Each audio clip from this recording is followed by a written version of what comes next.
Clôture ce dimanche au Stade des Martyrs des 9e Jeux de la francophonie. Les organisateurs se disent satisfaits du déroulement de cet événement à Kinshasa. La RDC passera le flambeau au prochain pays organisateur.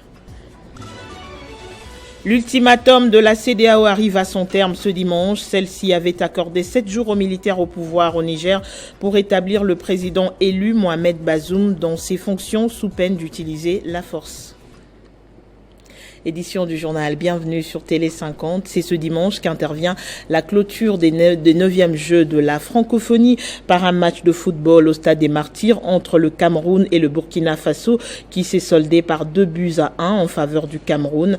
Ouvert le 28 juillet dernier, ce fut un défi colossal relevé avec brio par les autorités congolaises. Aujourd'hui, les Jeux sont même appelés le miracle congolais qui, contre tout pronostic, a réussi à offrir à la francophonie l'un des meilleurs spectacles de l'histoire. Le ministre d'État en charge de l'intégration régionale, Mbusa Nyamwisi, a reçu en audience les députés congolais membres du Parlement est-africain. Au menu, la crise sécuritaire dans l'est de la RDC. Ces élus ont exhorté le ministre à s'impliquer afin que le pays s'acquitte de ses devoirs financiers vis-à-vis de cette organisation sous-régionale. Lors de cette audience, les députés congolais membres du Parlement de l'EAC ont estimé que l'adhésion de la République démocratique du Congo dans l'East African Community représente autant d'opportunités que des défis dans le but de garantir l'intégrité territoriale, la sécurité et la stabilité des populations. Ces élus pensent que l'EAC devrait contribuer à stopper certaines intentions bellicistes des pays voisins. Les députés congolais membres du Parlement de l'EAC ont par ailleurs exhorté le ministre d'État, ministre de l'intégration régionale Antipas Mbusa Nyamwisi, à s'impliquer afin que le pays s'acquitte de ses devoirs financiers vis-à-vis de cette organisation sous-régionale, mais également exercer un lobbying pour que le swahili et le français soient intégrés comme langue de travail à l'EAC. Au mois d'août, c'est après le mois de juin qui est le mois budgétaire. Il se pose un problème de budget qui doit être résolu. Le budget que l'Assemblée avait voté a été rejeté ou bien il connaît des objections fondées, parce qu'il ne reflète pas l'image des décisions qui étaient prises au niveau du Conseil des ministres. Le Conseil des ministres avait décidé que tous les membres de l'EAC, tous les députés de l'EAC puissent avancer de la même manière dans la compréhension du problème. Mais comment est-ce qu'on va avancer de la même manière quand les autres sont anglophones et parmi nous, il y en a qui ne parlent pas anglais? Par la suite, Mbusa Nyamwisi a échangé avec le président du Conseil des ministres de la communauté de l'Afrique de l'Est et ministre des Affaires de la communauté de la jeunesse, sport et culture de la République du Burundi en séjour à Kinshasa pour encourager les athlètes burundais participant aux 9e Jeux de la francophonie. Plusieurs organisations de la société civile du Nord Kivu demandent le départ sans délai du procureur de la République près le tribunal de grande instance de Béni, Philippe Magiko Itumbo.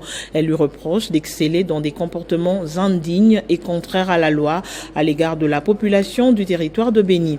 Ces organisations citent entre autres des arrestations arbitraires dans le but de s'enrichir, le fait de siéger rarement aux audiences publiques du tribunal et de paupériser davantage une population déjà meurtrie par des affres de la guerre. Ces organisations de la société civile exigent en outre la restitution des biens détournés, la libération des personnes arrêtées d'après elles arbitrairement, ainsi que l'ouverture d'une action disciplinaire contre le procureur de la République. La centrale hydroélectrique de la Chopo, transformée en cabinet de la gouverneure de province, Madeleine Nikombaï, a passé toute la journée dans l'objectif de surveiller les derniers travaux de finissage en vue de la remise en fonction du groupe numéro 3 de la dite centrale. Maître Madeleine Nikomba Sabangu est décidé d'aller jusqu'au bout et réaliser toutes ses promesses inspirées de la vision du chef de l'État, Félix-Antoine Tshisekedi. Le peuple d'abord, fait à la population chopolaise. Parmi ces promesses, rétablir le courant électrique dans la ville de Kisangani. La gouverneure de province tient donc à voir les travaux de la mise en état du 3e groupe de la centrale hydroélectrique de la Chopo s'est terminé dans les délais. Voilà qui explique cette délocalisation temporelle du lieu de travail de l'autorité provinciale du gouvernorat à la centrale de la Chopo. La gouverneure s'engage à veiller au grain et assister à toutes les étapes du montage à l'aide des pièces réparées presque neuves. Et c'est l'expertise nationale qui est mise en contribution. Les techniciens de la SNEL venus de Kinshasa et Congo central, secondés par ceux de Kisangani, remontent pièce après pièce toute la structure du groupe numéro 3 sous les admirateurs de l'autorité provinciale. La plus heureuse, c'est la bourgmestre de la commune de Tchopo, Marianne Batamane, dont l'entité accueille pour la journée la gouverneure. Trop contente quand on voit que la gouverneure, Maître Madeleine Nikomba Sabangu, que j'aime bien appeler MNS, elle a fait les déplacements de son bureau pour venir assister personnellement au montage du groupe numéro 3. Ils peuvent toujours faire des suivis et je pense qu'elle est l'exemple que nous prenons toujours. Le lancement de ces groupes après sa remise en fonction devrait intervenir dans les tout prochains jours. Matinée politique ce samedi à Bukavu, chef-lieu du Sud Kivu, membre du Front commun pour le Congo de Joseph Kabila, le PANADER, Parti national pour la démocratie et la République de Jean-Marie Boulambo, Kilosho, a réuni ses membres pour cette fin. 2 points notamment inscrits, le processus électoral ainsi que la situation sociopolitique actuelle qui figurait à l'ordre du jour. Constance et loyauté, essentiel des propos qu'on pouvait entendre des bouches de ces hommes et femmes qui ont choisi comme toujours d'accompagner le PANADER et son président Jean-Marie Boulambo Kilosho, resté fidèle à sa famille politique, le FCC, du camarade de Joseph Kabila. Dans une salle Concordia qui a refoulé du monde, M. Placide Iania, interfédéral de ce parti au Sud Kivu, a passé en revue le pourquoi de la position du FCC et par y cocher, le PANADER a boycotté le processus électoral en cours. Exige par rapport au processus électoral le respect de certains préalables avant qu'on puisse s'engager en âme et conscience dans ce processus. Entre autres, la recomposition de la CENI. Nous estimons que l'actuelle composition de la CENI pose problème. La recomposition, la révisitation de la loi électorale. Nous exigeons aussi la recomposition de la Cour constitutionnelle. Vous avez vu les problèmes que ça a posé. On ne peut pas faire confiance à un arbitre qui a un parti pris. Respectueux des valeurs démocratiques, ces partis de l'opposition, bien évidemment sur l'initiative du FCC, restent ouverts à toute démarche pour l'aboutissement heureux de ces processus en cours. On respecte les dialogues, c'est une valeur démocratique.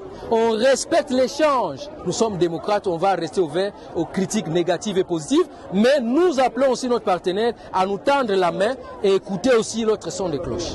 L'une des plus grandes forces politiques du pays, le PANADER est resté fidèle et loyal au FCC de l'ancien président de la République, Joseph Kabila.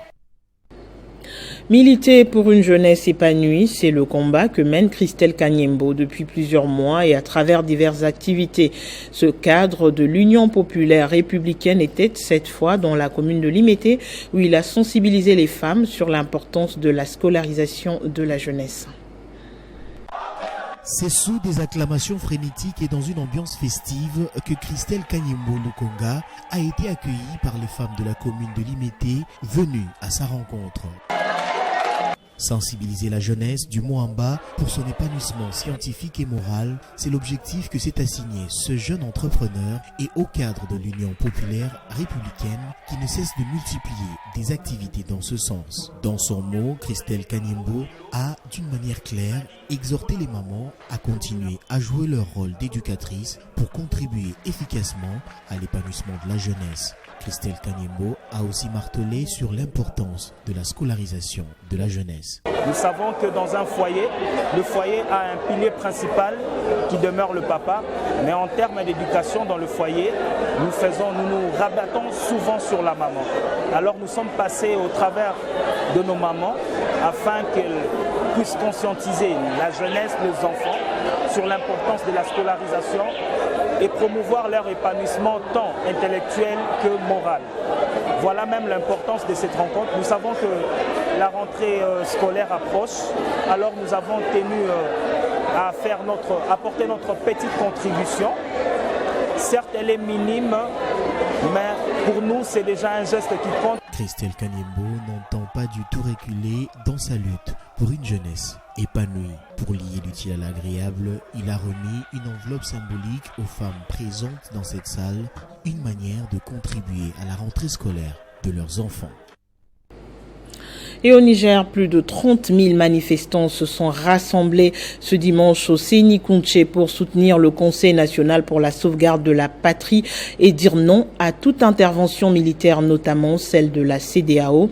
Ces manifestations interviennent à la date d'expiration de l'ultimatum que la CEDEAO avait donné aux militaires ayant pris le pouvoir pour rétablir dans ses fonctions le président renversé Mohamed Bazoum sous peine d'utiliser la force pour ce faire. L'ultimatum arrive à l'expiration ce dimanche soir et pour l'heure, les généraux qui ont pris le pouvoir le 26 juillet à Niamey n'ont montré aucune volonté de céder la place. En prévision de cette intervention militaire, les chefs d'état-major des pays membres de l'organisation, à l'exception du Mali, de la Guinée et du Burkina Faso, ont annoncé avoir défini les contours de cette mission et en avoir recensé les ressources se tenant prêts en cas de feu vert des dirigeants de la CEDEAO. Le Nigeria, la Côte d'Ivoire et le Sénégal sont déjà prêts à envoyer les troupes au Niger. On en vient au rappel des principaux titres. Clôture des 9e Jeux de la francophonie. Le tournoi de football s'est terminé avec une victoire des Lions indomptables du Cameroun sur les étalons du Burkina Faso, 2-1 au stade des Martyrs de la Pentecôte. Le clou de la soirée et la clôture en elle-même se fera avec la dernière livraison musicale avec l'artiste Ferregola sur le perron du Palais du Peuple. L'ultimatum de la CEDEAO arrive à son terme ce dimanche. Celle-ci avait accordé 7 jours aux militaires au pouvoir au Niger pour établir le président élu Mohamed Bazoum dans ses fonctions sous peine d'utiliser la force. Merci de votre attention. L'actualité revient sur Télé 50 dans moins d'une heure. À très bientôt.